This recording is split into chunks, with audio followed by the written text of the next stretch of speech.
You are the Lord. Let your name be glorified. You are the Lord. Let your name be glorified. We give you glory, honor. You are the Lord. You are the Lord. Let your name be glorified. Ìwé Róòmù kẹtàlá ẹsẹ̀ kẹtàlá.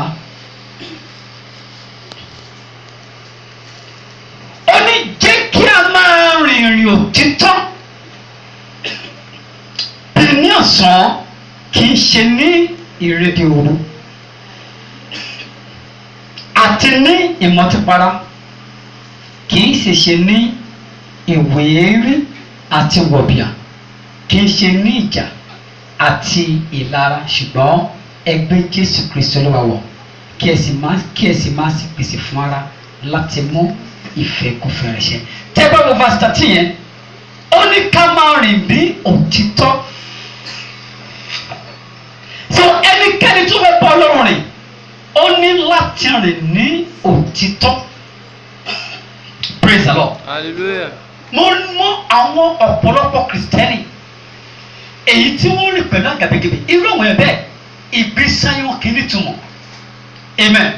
Irú àwọn yẹn bẹ́ẹ̀ ọ̀n lè dé ilẹ̀ lérí wọn nítorí pé wọ́n rí ní òtítọ́ níwájú Ọlọ́run. Praise the Lord. Hallelujah. Praise the living Jesus. Hallelujah. Amen. Amen. So wọ́n kún fún àrékérekè ènìyàn. Now tó bá ń bọ̀ rẹ̀ rìn tó kún fún àrékérekè ó lè gbádùn ẹ̀ àbí wàá gbádùn ẹ̀. A máa rẹ̀ ẹ jẹ́ ni amen. Àdéhùn tó bá ké sára àṣekúpa ẹ̀. Praise the Lord. So àwọn ẹ̀wọ̀n ní irú ọ̀rẹ́ olè wá ń ṣe tí ọ̀rẹ́ fi tó ṣekúpa ẹ̀. Amen. Amen. Ẹ lọ sí 1 Peter chapter 4 verse 16. Mo fẹ́ sọ àwọn àǹfààní tó wà nípa bíbá Ọlọ́run rìn. Ìwé ìkíni Pétérù ìwé ìkíni Pétérù orí kẹrin verse 16. Amen. Ó ní ṣùgbọ́n bí o bá jìyà bí Kristẹni kí ojú kí o má ṣe tì ọ́ ṣùgbọ́n kí o kúkú yọ ọ́ lógo ní orúkọ yìí. Amen. Amen. So èrè bọ́wọ̀ pẹ̀lú Ọlọ́run. Praise the Lord. Hallelujah. Ó lè mú ẹ̀gàn wá. Amen. Tó bá bọ́ lọ́rùn rìn àwọn tó yẹ ká ọ̀rọ̀ ẹ ó lè máa yé wọn. Praise the living Jesus. Ṣùgbọ́n wọ́n wípé nígbà tá a bá ní àwọn ìlú wọ̀nyí ó ní kí ojú kó má ṣe tì wá láti bọ́ lọ́rùn rìn. Praise the Lord. Praise the living Jesus. Amen. Ṣùgbọ́n ṣé o kí ni túmọ̀ ká bọ́ lọ́rùn rìn? Ó túmọ̀ sí kí a máa mú Ọlọ́run ní gbogbo ọ̀nà wa. Ó túmọ̀ sí ká mú ìfẹ́ rẹ̀ ṣẹ ní gbogbo ayé wa ní gbogbo ọ̀nà wa nínú gbogbo ìrìn àjò wa. Amen. Amen. Praise the Lord. Praise the living Jesus. So ó túmọ̀ sí kí a máa mú Ọlọ́run ní gbogbo ọ̀nà wa kí a sì máa ṣe ìfẹ́ rẹ̀. Amen. Because tó bá fẹ́ bọ́ lọ́run nínú ọdún yìí ìyẹn túmọ̀ sí pé òun sọ fún ọdún Olúwa gbogbo ìrìn àjò mi ní ọdún yìí mo fẹ́ kó jẹ́ tí máa dá gbogbo ìrìn àjò mi. Ayélujára Ọlọ́run gbogbo ìfẹ́ mi mo pé Ọlọ́run ìfẹ́ ṣe fẹ́ mi ṣùgbọ́n mo fẹ́ mú ìfẹ́ rẹ̀ ṣẹ ní ọdún yìí ní gbogbo ìrìn àjò mi. Amen. Ẹ wo Jésù Kristi bàbá bẹ́ẹ̀rì ó bọ́ Ọlọ́run rìn. Praise the Lord. So ibi tí Ọlọ́run bá darí Kristi níbi kúndé ìrọ́kọ́lọ́ ibẹ̀ ló máa lọ. Ohunkóhun tí Ọlọ́run bá pàṣẹ kó ṣe òun ní í ṣe. Amen. So ẹni tí ń bọ́ Ọlọ́run rìn á máa mú ìfẹ́ Ọlọ́run ṣẹ. Ìyẹn pé gbogbo tí Ọlọ́run bá pàṣẹ fún láti ṣe bóyá ó rọrùn tàbí kò rọrùn ó yẹ kí ló ó máa mú wá sí ìmúṣẹ. Praise the Lord. So eléyìí ní pínpín o ènìyàn ń bọ́ Ọlọ́run rìn. Amen. So ẹni tí ń bọ́ Ọlọ́run rìn ìyẹn túmọ̀ sí pé kò ń gbé ènìyàn láti ṣe ohunkóhun bí kò ṣe Ọlọ́run. Praise the Lord. Ìyẹn túmọ̀ sí pé gbogbo èrò bá àwọn tí ń bọ́ lọ́rùn pé ìfẹ́ Ọlọ́run òun ni kò ṣe. Amen. Ìfẹ́ Ọlọ́run òun ni kí ló òun ni kò ṣe. Lórí iṣẹ́ mi ìfẹ́ mi kò ṣe. So ìyẹn túmọ̀ sí pé ní tipátipá ti kúkú mo ní láti mú ìfẹ́ Ọlọ́run kó di kí ló kó di ṣiṣẹ́ nínú ayé mi nínú ìrìn àmì. Ẹ kà sínú ìwé Hébérù. Hébérù 11 verse 5.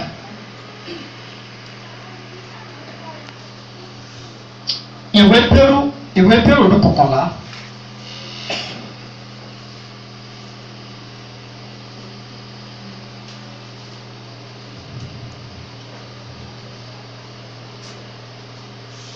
Hébérù orí kọkànlá orí karùn-ún. Hébérù orí kọkànlá ẹ wá lọ sórí karùn-ún ẹsẹ̀ karùn-ún. Praise the Lord. Ẹ wo tí ìwé Hébérù ṣe sọ.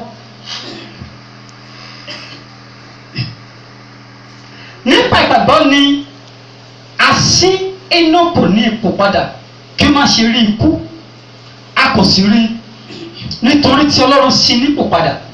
Nítorí ṣáájú ìṣípò rẹ̀ padà a jẹ́rìí sí pé ohun Ọlọ́run. Praise the Lord. Ohun kí ni o? So ìyẹn túmọ̀ sí pé Énọ́kù ohun Ọlọ́run ní kí ni o? Ní gbogbo ọ̀nà rẹ̀, ní gbogbo ayé rẹ̀. Praise the Lord. Praise the living Jesus. So now nínú ọdún tá a wà yìí kí ni àwọn nǹkan tí Ọlọ́run béèrè lọ́wọ́ èmi àti rẹ? Ohun tí Ọlọ́run béèrè lọ́wọ́ èmi àti rẹ òun ni kí a bọ́ òun rìn pẹ̀lú ìrẹ̀sílẹ̀. Hello. Bọ́ Ọlọ́run pẹ̀lú kí ni o? Pẹ̀lú ọkàn ìrẹ̀lẹ̀. Amen. Gbogbo àtàbí lónìí à ń bọ́ lọ́rùn rìn abẹ́kọ̀ọ́. Ṣùgbọ́n ohun tó mú ìyàtọ̀ wá sí ọ̀rẹ́ mi àti rẹ ní pẹ́pẹ́ olórin òun ní ìrẹ̀sílẹ̀ ọkàn tá a fi ń bọ́ lọ́rùn rìn. Ẹlòmíì bọ́ lọ́rùn rìn ṣùgbọ́n kò bọ́ lọ́rùn pẹ̀lú rẹ̀lẹ̀. Ẹlòmíì ó bọ́ lọ́rùn pẹ̀lú ìgbéraga ọkàn. So ẹnikẹ́ni tó bá bọ́ lọ́rùn pẹ̀lú ìgbéraga ọkàn irú èèyàn bẹ́ẹ̀ ayékìlọ̀ ó jẹ́ ọmọ aláìgbọràn. Ọmọ wa stubborn. Amen. Wọ́n kì í gbẹ̀ ẹ̀kọ́. Tó bá correct wọn àwọn tó bá correct wọn. Amen. Wọn ò ní ṣe wọn ní gba correction. So irú àwọn èèyàn bẹ́ẹ̀ ìkíni ọmọ yọrí sí ìparun tó pé Ọlọ́run kì í mú wọn rìn jìnnà pẹ̀lú òun. Kì í ṣe gbogbo àwọn tó wá bọ́ lọ́rùn rìn lé ń bọ́ Ọlọ́run rìn jìnnà. Ọ̀rọ̀ bí abẹ́ yẹn ohun tó lè mú kó bọ́ lọ́rùn rìn jìnnà ní ayé rẹ inú ìgbésí ayé kìrìsìtẹ́nì rẹ òun ní ìrẹ̀lẹ̀ ọkàn. Praise the Lord. Òun ní kíni o? Ìrẹ̀lẹ̀ ọkàn tó lọ́rùn rìn ní ayé rẹ. Ó ní ẹnikẹ́ni tó bá gbéraga lòun yóò rẹ̀ sílẹ̀. Ẹnikẹ́ni tó bá rí rẹ̀ sílẹ̀ lòun yóò gbéga. Praise the Lord. Òun ni yóò fawọ́ rẹ̀ sókè. Amen. So tó bá gbéraga tó bá ń bọ́ Ọlọ́run pẹ̀lú ìgbéraga ọkàn. Praise the Lord. O ò lè rìn pẹ́ pẹ̀lú Ọlọ́run. Ọlọ́run ò lè mú ẹ kọjá ìpele ẹ̀mí tó wà. So Ọlọ́run ò lè fún ẹ ní ọ̀pọ̀lọpọ̀ agbára láti ṣiṣẹ́ àmì àti iṣẹ́ ìyanu. Praise the Lord. Nítorí ìgbéraga ọkàn. Amen. Ẹ kọ́ sí ìwé Mẹ́kà chapter 6. Amen. Ẹlòmíì mọ̀ ọ́n tó pẹ̀lú Mẹ́kà o. Ẹlòmíì àní sáàmù ló máa ń kà. Èèyàn kan lè ń sùn láàrin wa. Ẹlòmíì àní sáàmù ní bábú kíni o. Bábú àní sáàmù ní kò má ní òun lè ka bí sáàmù ní.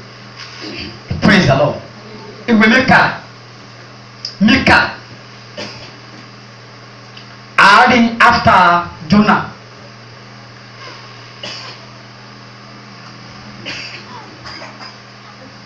After Jonah àárín Mẹ́kà ṣàtúwà mẹ́. Mẹ́kà orí kẹfà ẹsẹ̀ kẹjọ. After Jonah mọ̀ ń dóde wá. After Jonah ní Mẹ́kà orí Old Testament ló wà o. Àwọn kan ọ̀dẹ̀ ṣe Bible rárá.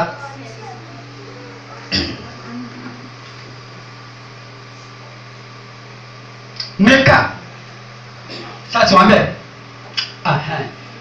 after Jonah mo ṣe dúró dè wá amen amen orí kẹjọ ó ní àti fi hàn ẹ̀wù bẹ́ẹ̀ bọ̀ yín Mecca orí kẹfọ ẹsẹ̀ kẹjọ Mecca after Jonah oh my God Jésù mi o Jésù mi o okay everybody ogo ẹṣin ibi tó wà pátápátá ń dákẹ́ bọ̀lẹ̀ ó ní a ti fi hàn ẹsẹ̀ kẹjọ ìwé ènìyàn ohun tó dára àti ohun tí Olúwa béèrè lọ́wọ́ rẹ kí nìkan tó lọ́wọ́ rẹ bí kò ṣe kí o ṣe òtítọ́ kí o sì fi àánú àti kí o rìn ní ìrẹ̀lẹ̀ pẹ̀lú Ọlọ́run rẹ praise the Lord kí o rìn pẹ̀lú kí ni o hello ẹni tó bá rìn pẹ̀lú ìrẹ̀lẹ̀ pẹ̀lú Ọlọ́run ọmọ ń jogún ìbùkún pọ̀ Ọlọ́run máa ń fún ọ ní agbára tó tọ́ praise the Lord Ọlọ́run máa ń fún ọ ní oore ọ̀fẹ́ tó yàtọ̀ hello sáà bẹ́ẹ̀ tó bá rìn pẹ̀lú ìrẹ̀lẹ̀ ọkàn níwájú Ọlọ́run Ọlọ́run máa ń fún ẹ ní oore ọ̀fẹ́ èyí tó tayọ ju gbogbo àwọn tó kù lọ praise the Lord ṣé ọ̀rọ̀ bí ẹbẹ̀ yẹn oore ọ̀fẹ́ so àwọn ẹni tí Ọlọ́run máa ń fún ní oore ọ̀fẹ́ tó tayọ òun ni àwọn tí ń rìn pẹ̀lú ìrẹ̀lọ́kàn níwájú ẹ̀ hello amen ìrẹ̀lọ́kàn praise the Lord ẹ jẹ́ káwọn ìyàtọ̀ láàrin Sọ́ọ̀lù àti Dáfídì so àwọn méjì lọ́lọ́run pè àrẹ́kọ̀ọ́ bọ̀ ohun tó mú ìyàtọ̀ àwọn méjì ló bọ́ lọ́wọ́ rìn ṣùgbọ́n ìyàtọ̀ tó wà láàrin Sọ́ọ̀ àtọ̀pọ̀ Dáfídì òun ní pé Sọ́ọ̀lù ní ìgbéraga ọkàn àti ìṣọ̀tẹ̀ ṣùgbọ́n Dáfídì ó ní ẹ̀mí ọkàn ìrẹ̀lẹ̀ praise the Lord now ẹ jẹ́ kí n ṣàlàyé fún ẹ dáa nígbà tí wọ́n Sọ́ọ̀ lọ sí Amẹ́ríkà yìí Ọlọ́run ní Sọ́ọ̀ gbogbo àwọn tó wà bẹ́ẹ̀ ni kò pa àti kó tó dára àti tó dára àti fàdákà àti wúrà gbogbo ẹ̀ ní kò parun amen so nígbà tó débẹ̀ ibi tó wọ́n lọ ó ṣe àbọ̀ ó fàbọ̀ sílẹ̀ àwọn sọ ọba báwo ló ṣe lè ṣe àwọn ẹ̀wọ̀n yìí dára já báwo ló ṣe máa pa gbẹ̀rún ó tẹ́tí sí wọn bọ̀ nígbà tí Samuel tó tàn wá tó bá wí nítorí gbàgbọ́ rẹ̀ ó ní bísẹ̀lì kó pẹ̀lú rẹ̀ lọ́kàn kó lọ síwájú lọ fún ìdáríjì bọ̀ ó ní ó tún fẹ́ dá rẹ̀ láre Samuel mo ti lọ lọ ibi tí ẹ̀rọ mi tó lọ́wọ́ lọ́wọ́ ti lọ gbogbo tó lọ́wọ́ ní kì í ṣe pátápátá mo ti ṣe pátápátá mo ti ṣe gẹ́gẹ́ bí Ọlọ́run ṣe pàṣẹ fún mi amen so Samuel pé sọ ibi àgùntàn wo ni mo ń gbọ́ ní àgbàlẹ̀ yìí amen ó ní ìgbọràn ó máa sọ̀jẹ̀ burú lọ praise the Lord amen kò tún ṣe bẹ́ẹ̀ nìkan Ọlọ́run dáríjì ṣùgbọ́n ó tún ṣẹ̀ṣẹ̀ mí praise the Lord ìṣèdí kí ó rẹ̀ sílẹ̀ ó tún gbìyànjú láti dá rẹ̀ láre níwájú Sámúẹ́lì so ọlọ́wọ́ ní Sọ́ọ̀ ó ní torí pé ó ṣekún wọ̀nyí ó ní mo ti pọ̀ ẹ́ ní ọba lórí Ísírẹ́lì yẹn pé ó pàdánù ipò rẹ̀ níwájú Ọlọ́run praise the Lord so gbogbo àwọn ẹni tó bá bọ́ Ọlọ́run pẹ̀lú ìtọ̀lọ́kàn ọmọ ń pàdánù ipò wọn níwájú Ọlọ́run praise the Lord àárín ipò ọmọ níbi tí wọ́n fi mú sí wọ́n gbàdúrà ẹlòmíì ò ní gba ipò rẹ lórúkọ Jésù àmì ẹ̀kẹ́rẹ́ mo ní ẹlòmíì kò ní gba ipò rẹ ní orúkọ Jésù ẹ wo ìyàtọ̀ láàrin Dáfídì nígbà tí Dáfídì ṣẹ̀ praise the Lord tí Ọlọ́run wòlíì Nátánì láti bá wí fún ẹ̀ṣẹ̀ kí ló ṣẹlẹ̀ ó dá rẹ̀ sílẹ̀ praise the Lord Jesus ó sì kí ni ó rẹ ara rẹ̀ sílẹ̀ níwájú Ọlọ́run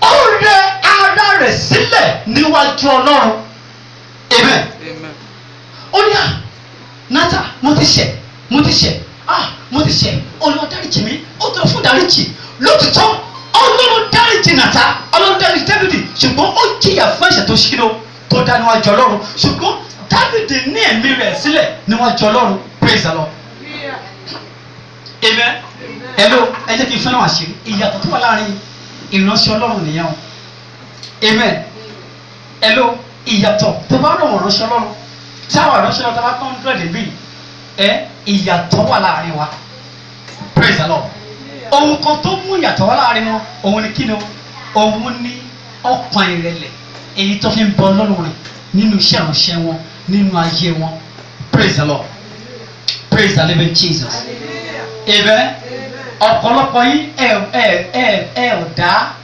ẹni tó ẹ ò dá ẹni ìfàmìlóyàn amen ọ̀pọ̀lọpọ̀ kí ni o a ò dá kí ni o ẹni ìfòróyàn a ò dá mọ̀ ò tọrọ ni praise the Lord praise the living Jesus amen so Ọlọ́run fẹ́ kó obìnrin pẹ̀lú ìrẹ̀lẹ̀ ọkàn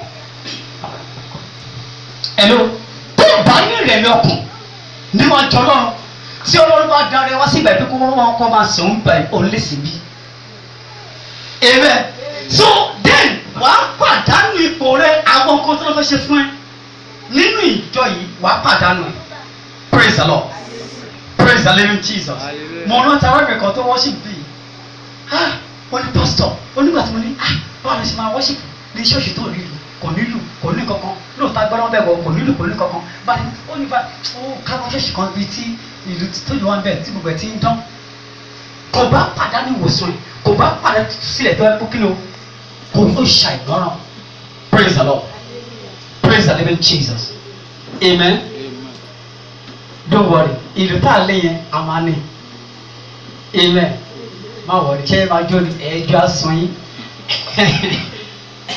praise the living Jesus amen amen so kì í ṣe nípa ijó nìkan ṣùgbọ́n ìyípadà tó ń ṣẹlẹ̀ ibi tó ń lọ gangan ló ṣe pàtàkì praise the Lord àwọn kan àwọn jó bọ̀ ayé wọn wọ̀nyí kí ni o kò ní túmọ̀ every Sunday wọ́n á jó láti àárọ̀ dálẹ́ but á tún padà pẹ̀lú ìṣòro náà bọ̀ ayé wọn ní túmọ̀ ìrìn àjò wọn ní túmọ̀ amen but ibi tó bá ń lọ ìyípadà tó ṣẹlẹ̀ sí ẹni bẹ́ẹ̀ gangan orí kí ni o òun ni ló ṣe pàtàkì amen amen ìjẹ́ pinnu láti rìn pẹ̀lú Ọlọ́run pẹ̀lú rẹ̀ sílẹ̀ arábìnrin kan wà tọ́lọ́run wọn sí ibà Ọlọ́run darí èsì wípé ó ní ìṣòro tó bá ti bímọ ọmọ máa ń kú tó bá ti bímọ máa ń kú ó ń gbélé ìbẹ́ yẹn ó wá ṣẹlẹ̀ ló lọ ṣùgbọ́n Ọlọ́run á darí wá síbí amen so onígbà tó wá ó ṣẹ̀dọ̀ ikọ̀ ni oyè tó ń bàjẹ́ ó bímọ yẹn ọmọ yóò sí ó wá ó ti kọ́kọ́ wọ́n gbà kan ṣùgbọ́n ó ti kọ́kọ́ wọ́n gbà kan ó kọ̀ wọ́ ọkọ̀ padà ó tún padà sí ṣẹlẹ̀ so ọkọ̀ ìṣáà ni mo máa lọ sílẹ̀ wọ́n máa ó ṣàwá síbi òun wá so ìgbà tó bá ní mo ní wẹ̀ mo ní so ìjọ tó wá ó rí agbára tó fara mo ní but ẹ lajú ẹ ní àwọn kan tó lọ ṣe láàrin wa mo ní so tó bá nígbàgbọ́ amen tó bá ń wá tó bá ń gbè dédé àwọn ìṣòro tó gbé wá síbi ẹ̀rí kìnnìún ogun yẹn máa ṣe pátápátá so that's what I saw mi ò dẹ̀ mínísà sí amen but kìnnìún but Ọlọ́run darí ẹ̀ wá ṣùgbọ́n kò dúró èyí tó fi dé ó padà tó pọ̀kọ̀ ẹni kó padà ṣẹlẹ̀ orí ó padà but ẹni tó bá ti wá rí mi èmi ò lè má dé mi ìdáhùn ọkàn pastor tó bá ti wá rí mi but èyí kókó wà ní ọkàn ẹ̀ conscience ọmọkùnrin kan ní conscience ẹ̀rí ọkàn amen tó bá ti rí mi ẹ̀rọ ọkàn yẹn kọ̀ lórí gbà àwọn dojú ẹgbólẹ̀ níwájú yìí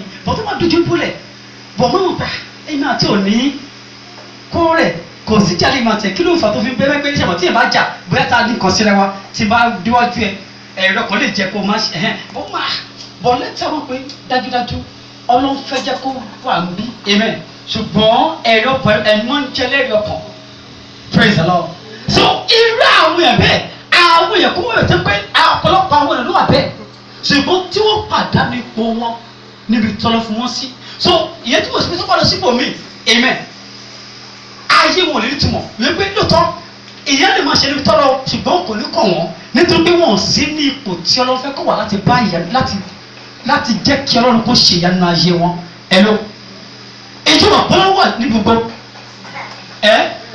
ìjọba pọ́lọ́ wà níbi gbogbo ìjọba pọ́lọ́ sì wà ní gbogbo kì í ṣe gbogbo lọ́rọ́ ni ó ti lè bọ́ lọ́rọ̀ pàdé. pàdé.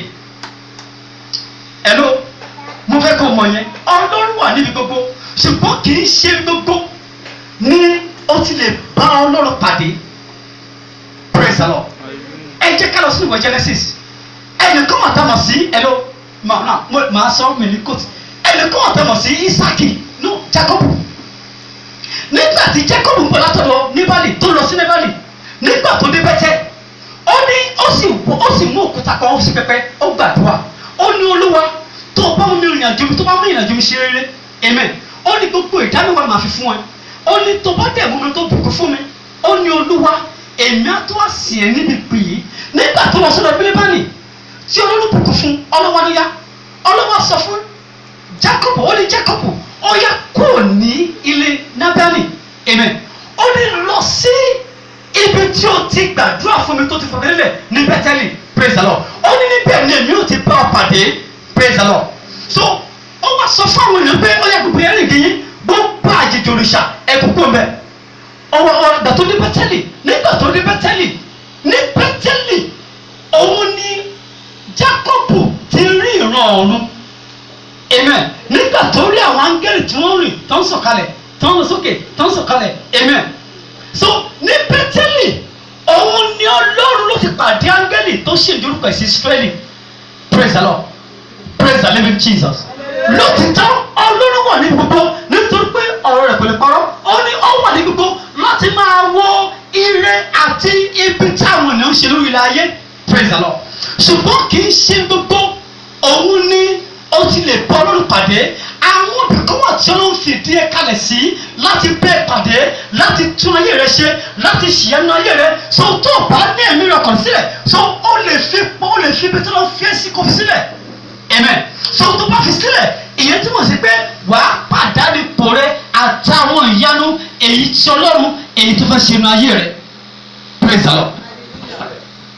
Ìgbà tí mo ṣe ń sáṣì ṣọ́ọ̀ṣì káàkiri èmi mo lọ sí Redeem mo lọ sí Deeper Life bọ̀ kò tẹ́ mi lọ́rùn mo lọ sí CAC bọ̀ sábìsì kò tẹ́ mi lọ́rùn amen ọwọ́ ìdíjọ́ kan wọ́n Olúwa bọ̀ wọ́n ti bá ti worship bẹ́ẹ̀ ìbọn tẹ́ mi lọ́rùn kọ́ Ọlọ́run kì í ṣe pé òwò síbẹ̀ but kì í ṣe mi tọ́lọ́ fẹ́ kí ni o tọ́lọ́ fẹ́ kí n wà so nígbà tó wà ìdíjọ́ kan Saturday mo kọ̀ lálàá lójú ọ̀rọ̀ yẹn mo kọ̀ rí Mountain of Fire and Miracle Ministry mo ní bẹ̀rẹ̀ ọ̀rẹ́ kí n lọ mi ì mọ church mi orúkọ church yẹn rí mo lè jẹ́ Mountain of Fire nídọ̀tẹ̀ mi wọ́n ní ó jìnnà mo rẹ̀ lọ dúró ní Mountain of Fire yẹn ibẹ̀ ni Ọlọ́run ti ayé mi padà àwọn ìgbésẹ̀ tó kọ́ yí padà ó ní ìgbésẹ̀ àdúrà mi after yẹn mo baptize pẹ̀lú Holy Spirit after yẹn mo dòṣìṣẹ́ after yẹn mo lọ sí membership class wọn after mo rí ìyípadà nínú ayé mi praise the Lord ó lè máa ń lọ́bi kan tí ìgbésí ayé ẹ̀mí rẹ tó bá ti yí padà òfo ni ó lè náwó lọ́wọ́ ó lè ní gbogbo ẹ̀ ṣùgbọ́n ìgbésí ayé ẹ̀mí rẹ tó bá jẹ́ òdo tó bá jẹ́ zero asán ni praise the Lord ìgbésí ayé kìrìsìtẹ́nì tó bá ti yí padà kò sí ohun tó lè ní asán ni praise the Lord praise the living Jesus amen amen báwo ni a ṣe lè rìn pẹ̀lú Ọlọ́run ẹ kà lọ sí 1 John chapter 2 verse 6. 1 John amen ẹ wà pé first Sunday báyìí ó máa ń gbà kókó 1 John chapter 2 ìwé kìíní Jòhánù orí kejì ẹsẹ̀ kẹfà 1 John ẹjọ mẹ́rin ká sùn 1 John chapter 2 verse 6. Báwo ni a ṣe lè bọ́ Ọlọ́run rìn nínú ọdún yìí? Ó ní ẹni tó bá wípé òun ń gbé inú rẹ̀ òun náà pẹ̀lú yóò sì yẹ láti rìn gẹ́gẹ́ bí òun ti ń rìn amen. Ẹni tó bá wípé òun ń gbé inú rẹ̀ òun náà pẹ̀lú síkírò sì yẹ láti rìn gẹ́gẹ́ bí òun ti ń rìn ẹbí sókè. Ó lè bọ́ Ọlọ́run rìn láì ṣe pé òun gbénu Jésù Kristi hello ṣé wà pẹ̀lú mi kò ṣeé ṣe fún èmi àti rẹ láti rìn pẹ̀lú Ọlọ́run bí kò ṣe pé o bá ń gbénu Jésù Kristi bí kò ṣe pé ọ̀rọ̀ Ọlọ́run bá ń gbénu rẹ bí kò ṣe pé ẹ̀mí Ọlọ́run bá ń gbénu ayé rẹ amen. so ó ní láti bá Ọlọ́run rìn. Ó ní ẹgbẹ́ tí ìjọ sọ, ó ní àwọn láti rìn. Ó ní bí a bá ń gbé inú rẹ̀, ó ní àwọn láti rìn gẹ́gẹ́ bí ó ti rìn. Amen. So kò tún lè rìn gẹ́gẹ́ bí ó ti rìn, kò tún lè rìn gẹ́gẹ́ bí Kristi rìn, kò tún lè bá Ọlọ́run rìn. Ó ní láti máa gbé nínú rẹ̀. Anyway, John 15 verses. Ó ní ẹ máa gbé nù mí, àtọ̀ ọ̀rọ̀ mi nínú yín, àbẹ́kọ̀, praise the Lord. Ó ní gẹ́gẹ́ bí èso kan ṣe lè so fún ara rẹ̀. Amen. Bẹ́ẹ̀ ni ẹ̀yin ẹ kò lè so èso kan bí kò ṣe pé bá ń gbé nù mí. So ìyẹn túmọ̀ sí pé gbogbo ẹnikẹ́ni tó máa ń bọ́ lọ́rùn rìn, Ọlọ́run máa ń mú ọ ṣe èso. Ayé rẹ̀ sàn. So èyí tó túmọ̀ sí pé bí o bá lè gbé láti máa bọ́ lọ́rùn nínú ọdún yìí, ìyẹn túmọ̀ sí pé Ọlọ́run yóò mú ẹ ṣe èso lọ́pọ̀lọpọ̀. Praise the Lord. Ọlọ́run yóò mú ẹ bí sí lọ́pọ̀lọpọ̀. Amen. Amen. Èkíní, a ní láti bọ́ lọ́rùn pẹ̀lú ìgbàgbọ́. Hello. Ọlọ́sìn kí ni o? Láti bọ́ Ọlọ́run rìn pẹ̀lú kí ni o? Pẹ̀lú ìgbàgbọ́. Amen. Inú ìwé Second Corinthians, ìwé kejì Kọ́ríńtì orí karùn-ún ẹsẹ̀ keje. Ìwé kejì Kọ́ríńtì orí karùn-ún ẹsẹ̀ keje. Ó ní nítorí pé nípa ìgbàgbọ́ ni àwọn rìn kì í ṣe nípa rírí. Praise the Lord. Nípa kí ni o? Ìgbàgbọ́ ní àwọn ń bọ́ Ọlọ́run rìn kì í ṣe nípa rírí. Ẹ̀wọ̀n ọmọ Ísírẹ́lì yí pé Ọlọ́run mú àwọn ọmọ Ísírẹ́lì láti rin ìrìn ìgbàgbọ́ sí aginjù. Amen. Ìtumọ̀ pé ọ̀pọ̀lọpọ̀ wọ́n pàdánù pé wọ́n ní ilẹ̀ lérí nítorí pé wọ́n bọ́ lọ́rùn pẹ̀lú ìgbàgbọ́. Èkejì, àwọn tí ń bọ́ ọ̀nà kejì tó bọ̀ lọ́rùn òun nípa kí ni òun nípa ni wíwà níwájú Ọlọ́run ní àdúrà. Praise the Lord. Pípọ́ Ọlọ́run sọ̀rọ̀ ní ìgbàkúgbà. Amen. So when you are communion with God, it means you are working with God. Praise the Lord. Tó bá ń bá Ọlọ́run sọ̀rọ̀ ní gbogbo gbà, ìyẹn tó ń pẹ́ Ọlọ́run yóò máa sọ̀rọ̀ padà. Amen. Ẹ̀kẹta, òun ni ìgbọ́ràn. Ẹni tí wọ́n ń bọ́ Ọlọ́run òun láti gbọ́ràn. Praise the Lord. Hallelujah. Praise the living Jesus. Hallelujah.